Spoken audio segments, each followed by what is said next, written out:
Point de vue, nous avons au téléphone Maître Hassan Dioma Ndiaye, président de la Ligue sénégalaise des droits humains. Maître, bonjour.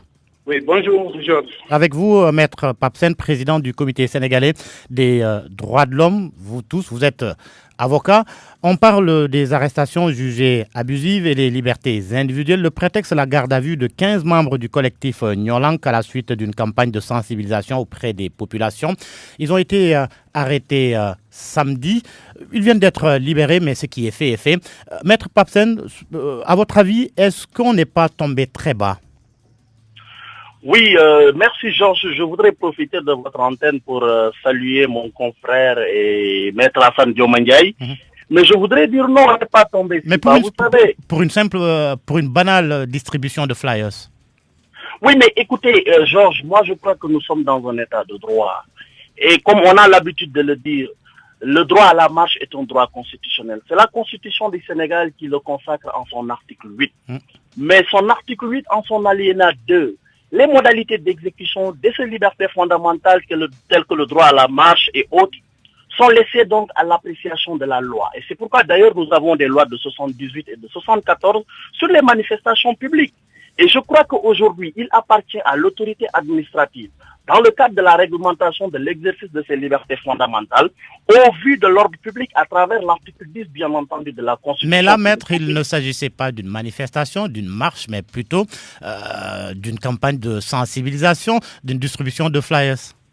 Mais c'est ce que je dis. Si vous visitez la loi de 78, cette loi vous dit de façon très claire que quand des citoyens sénégalais veulent occuper la rue, donc, cela doit nécessiter au préalable qu'il y ait un dépôt au niveau donc de l'autorité administrative. C'est la déclaration préalable. Et cette déclaration préalable est appréciée par l'autorité administrative au vu de l'ordre public. Et là, il y a deux conditions cumulatives, j'ai l'habitude de le dire. L'autorité administrative apprécie de façon objective d'ailleurs si est-ce que réellement cette manifestation peut être encadrée par des forces de l'ordre suffisantes, mais également est-ce qu'il n'y a pas de risque de trouble à l'ordre public. Et je crois que autant le citoyen sénégalais a le droit de manifester son mécontentement ou de manifester son opinion dans la rue, mais cela suppose au préalable que ça soit conforme avec ce que dit la loi. Maintenant, si l'autorité administrative, si on prétend que l'autorité administrative est en porte-à-faux avec la loi, mais il y a des voies de recours. Mais Georges, moi je refuse le fait de dire à chaque fois, autorisation ou pas, nous allons marcher. Je crois que dans un état de droit, ce slogan n'a pas sa place. Il faut que les citoyens, il faut que l'État assure aux citoyens la possibilité de pouvoir marcher, mais il faut également qu'on donne à l'État la possibilité à travers l'autorité administrative de pouvoir apprécier si l'ordre public peut être garanti à travers une bonne organisation et un encadrement par des forces de l'ordre suffisantes. Maintenant, si le citoyen estime que cela n'est pas possible, ou bien estime que l'autorité administrative a violé la loi, mais il y a des voies de recours. Nous avons la voie administrative avec le référé administratif et tout. Bien, on revient à vous, Maître Pape Sène, dans un instant. Maître Hassan Dioma Ndiaye, les arrestations font foison. Vous faites partie de ceux-là qui dénonçaient souvent ces arrestations arbitraires, jugées même abusives. Est-ce que, quelque part, l'autorité n'a pas raison? On a entendu Maître Pape Sène évoquer cette loi de 78. La loi est dure, mais c'est la loi. Maître Hassan Dioma Ndiaye? Oui. Georges, vous m'entendez? Oui, je vous entends parfaitement bien maintenant. Voilà, je salue mon confrère Maître Pape Sène. Mais je crois que nous ne sommes pas dans le cadre d'une manifestation envisagée. Nous étions dans le cadre d'une distribution de flyers. Et je pense, à la limite, ce qu'on pouvait invoquer, c'est l'attroupement. Or, l'attroupement n'est pas en soi punissable. C'est pas un délit, c'est pas une infraction. Et s'il s'agit d'un attroupement non armé, il faut que l'autorité apprécie d'abord si cet attroupement est de nature à troubler la tranquillité publique. Là, l'autorité peut décliner sa fonction, s'il s'agit d'un officier de police judiciaire qui est là, ou du maire, du préfet, donc un ensemble d'autorités. Et ça ne suffit pas. Il faut faire une sommation. Il faut les sommer de se disperser. Ils sont 15 à distribuer des flyers. Le week-end, il n'y a aucun trouble à l'ordre public qui est possible. Mais dans cette hypothèse, même au cas où on estimerait que ces 15 personnes peuvent troubler la tranquillité publique, il aurait fallu d'abord qu'on déclinât une identité de la part de l'officier de police judiciaire et les sommer par haut-parleur. La loi est très précise, c'est l'article 92 du Code pénal.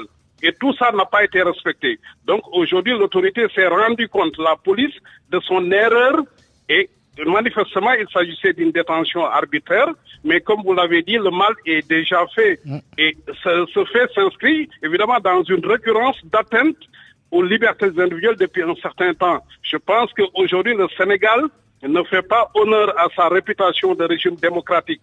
La liberté d'expression et la liberté d'opinion sont consubstantielles à la démocratie. On ne peut pas, à bout de champ, tout bout de champ, arrêter des citoyens, les garder pendant 48 heures et les libérer. Que fait-on de la liberté, qui est une dimension fondamentale de la dignité humaine? Je pense qu'on doit se ressaisir, savoir que le citoyen a un minimum de droits et que la fonction essentielle de tout État, c'est d'assurer aux citoyens la jouissance des libertés fondamentales garanties par la Constitution. Alors, Maître Papsen, est-ce qu'il ne faudrait pas revoir aujourd'hui cette loi de 78 dont vous faites état pour ne plus pousser les gens? On n'est pas à l'époque de la clandestinité d'alors.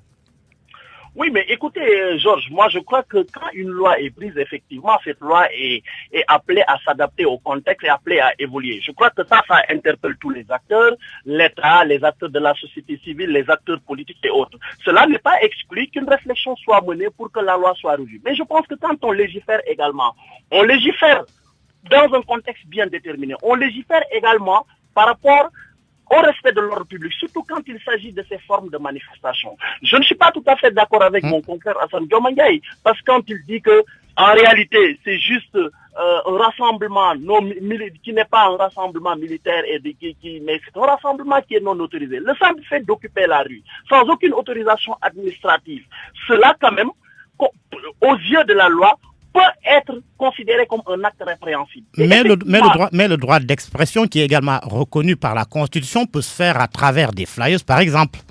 Oui, mais cela suppose au préalable, comme j'ai dit, vous savez, il a invoqué tout à l'heure le fait qu'il y ait une sonorisation, il faut faire une sommation. Ça, c'est la loi qui le dit.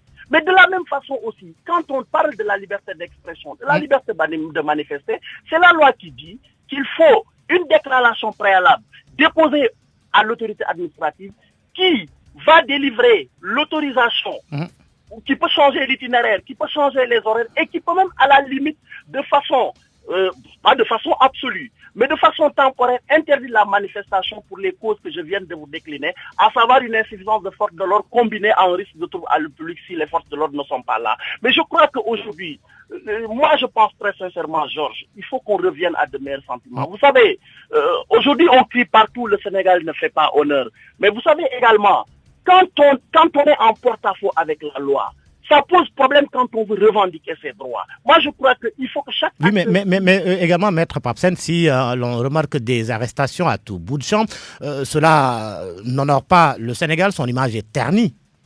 Mais bon, ça n'honore pas le Sénégal parce que quand on le voit, mais encore faudrait-il, et même si le Sénégal maintenant, si aujourd'hui les autorités, par exemple, laissaient tous les citoyens envahir la rue, mais cela pouvait également constituer un trouble à l'ordre public et pouvait même entraver la liberté d'aller et de venir et la liberté de travail de certains citoyens. C'est-à-dire qu'aussi un État, quand on l'organise sous toutes ses formes.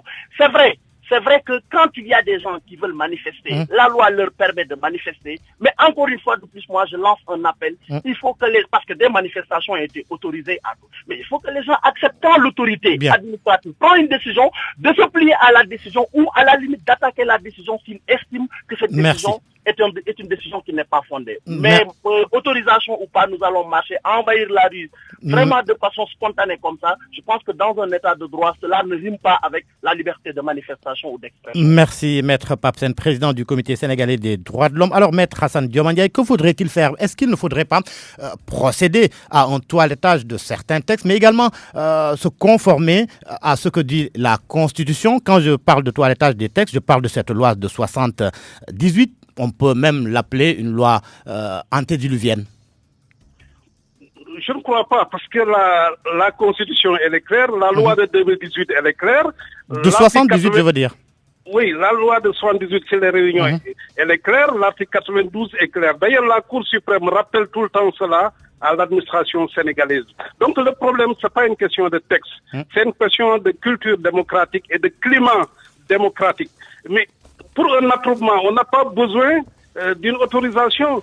La loi dit que l'attroupement non armé ne devient punissable que si d'abord cet attroupement est de nature à troubler l'ordre public. C'est la loi qui le dit. Donc si vous faites un attroupement de 15 pour jouer au football, pour distribuer aux flyers, mais cet attroupement ne peut être de nature à constituer une infraction, d'abord que si elle est de nature à troubler l'ordre public. Mais ce qu'on constate, c'est que systématiquement la police vient vous arrêter.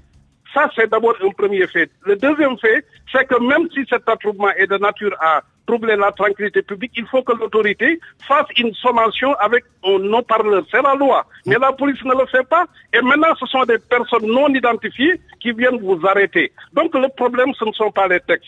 Tous les Sénégalais qui veulent manifester déposent dans le délai requis une autorisation. Tout le monde le fait. Donc les citoyens ne sont pas là pour défier l'autorité, pour violer les lois. Les citoyens se conforment, mais c'est l'administration qui viole, qui ne se conforme pas à la loi. Aujourd'hui, il est heureux qu'elle reconnaisse son erreur en libérant ces personnes. Mais ça ne peut pas s'arrêter comme ça.